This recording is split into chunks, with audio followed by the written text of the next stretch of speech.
ShartimusPrime, ShartimusPrime. Reading comics, toys are hella sick, hella whacking it, taking bad hits, taking bad shits. Subscribe for All the muscles. Look at all the muscles. Hey, what's up, you guys? ShartimusPrime here doing another Marvel Universe review on Marvel Universe Constrictor. I think this thing is really cool. I picked this up actually originally a few months ago and sent it out to Jerry Nightmare. He was looking for it. I didn't really care for it or anything. And as a courtesy, he was like, hey, yeah, go ahead, open them up, mess around with it, send it loose. It'll be cheaper on shipping and all that. And that was actually a blessing, but also a curse at the same time, because when I opened it up, I thought it was really badass and I wanted to keep it. So I was like, oh man, now I gotta find another one. And I did not find another Constrictor in the stores just till yesterday, so I was really happy to find this. I'd seen them at conventions and stuff before, but I didn't want to pay more than retail because it was like, no, come on, I'd seen them in the stores before. So very cool looking figure, man.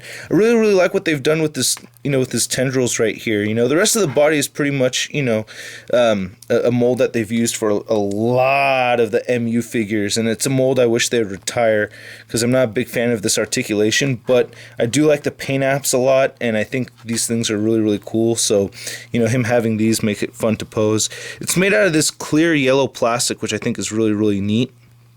Same kind of deal that they use for like blast effects and whatnot. It's flat at the bottom and then rounded off at the top. And I really like they added this silver paint at the very top right here. I think that is cool. It's a little touch I don't think they really needed to add there, but it just looks really sick having that silver go up.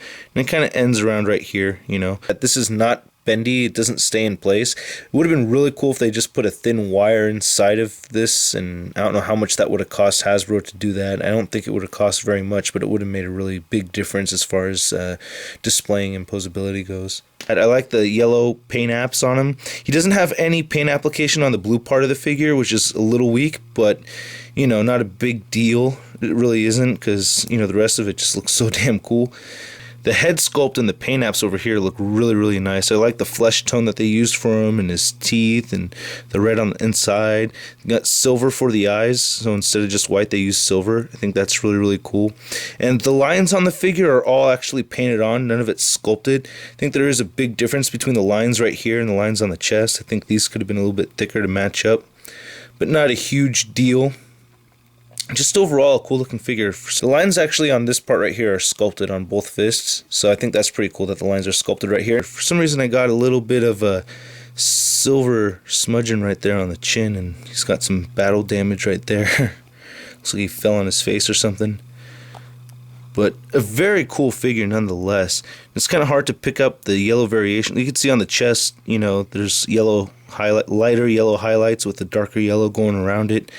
You can see it on the leg a lot right there. So I think that's very cool. I've painted a lot with yellow, and yellow is really tough to work with. So I think they did a really good job on the paint on this guy. It's just an overall really cool looking figure. I like it a lot. The articulation though is kind of a bummer for me. I'm just waiting for Hasbro to retire this mold, because he has no head swivel going up. It's just on the ball peg right there. And there are Marvel Universe figures that do have it, like this Iron Patriot. Like his head rotates all the way up like that, so that actually has a hinge, stuff like that. I wish they would have in their, main production of the MU figures, but, apparently it's going to happen. We'll see. But it does move up a little bit, and of course you could pop it off and half it on top there if you want to. It does move side to side. He's got a ball joint right here on the shoulder. He has a bicep swivel, single jointed elbows. He has a rotation right here on the forearm.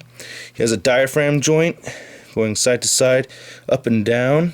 And it does crunch very well, so I think that's cool. Still wish he had a waist joint, and I really wish he had, thigh swivel right here at the upper thighs like the Ghost Rider figure does, But it does move forward and out a little bit, so that's cool. Double jointed knees, and his ankle does move side to side and up and down.